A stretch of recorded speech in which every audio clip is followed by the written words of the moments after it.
Well, good morning. Thank you all for getting out here on a beautiful Saturday. I say that a little bit sarcastically, but thanks for getting out here. We have a great program planned.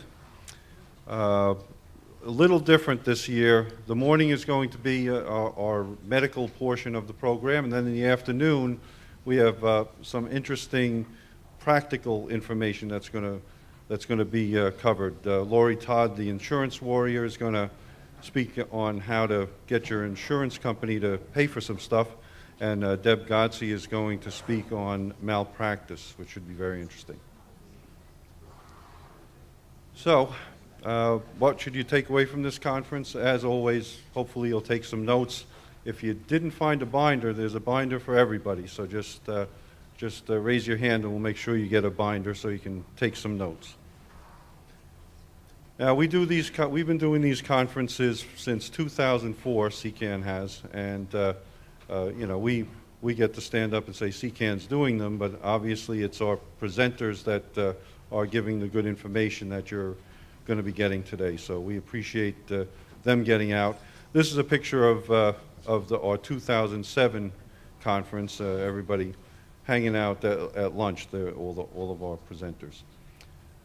Our mission in life here at CCAN is to intensify the awareness of neuroendocrine cancers. We do that by assisting support groups and patients. We really do have at this point a worldwide reach, of course. We always try to do more, but right at this point we speak to patients in many countries and throughout the United States. And when we can, we provide funding for research, but that's a small part of what we do, and we'd love to see that grow. There's a great need for research and to find out more about what can be done to treat and cure carcinoid cancer and other neuroendocrine tumors. So when we increase awareness, our hope is to be able to save lives. It's as simple as that. Now, I always include this slide because I really like the green chairs that you can see in that slide. This is the University of Michigan, and I guess they like green because they were really green. Gene, you were there. Yeah. Are those green or what? How can you have green chairs at the place that school colors are maize and blue? I do not know.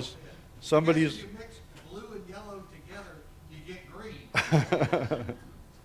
But that's that was a lot of fun out there. And we do an annual gala, which some of you attended last night. Thank you very much. I hope that you enjoyed.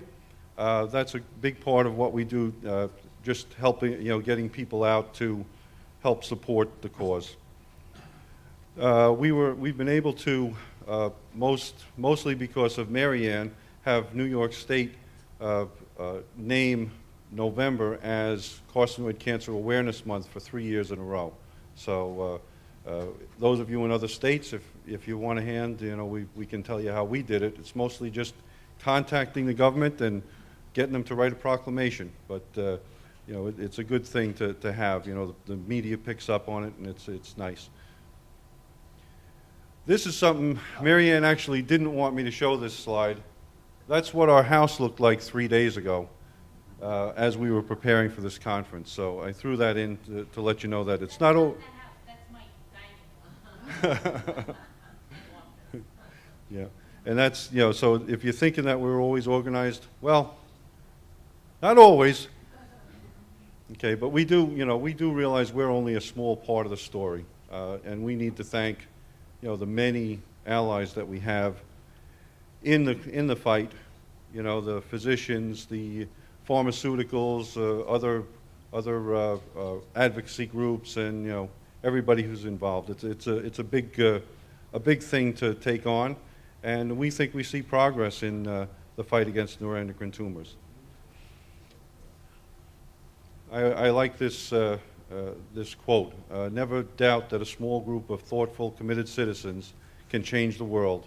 Indeed, it's the only thing that ever has." So if you're thinking that you can't do anything, that's not true.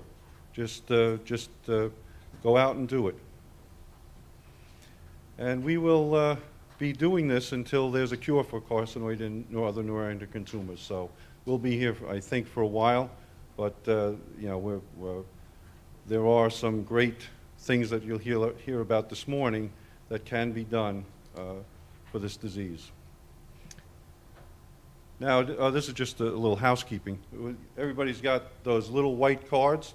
Write down your questions, because we have an hour and 45 minutes throughout the day of question and answer, and we want to make sure that we put these guys to the test.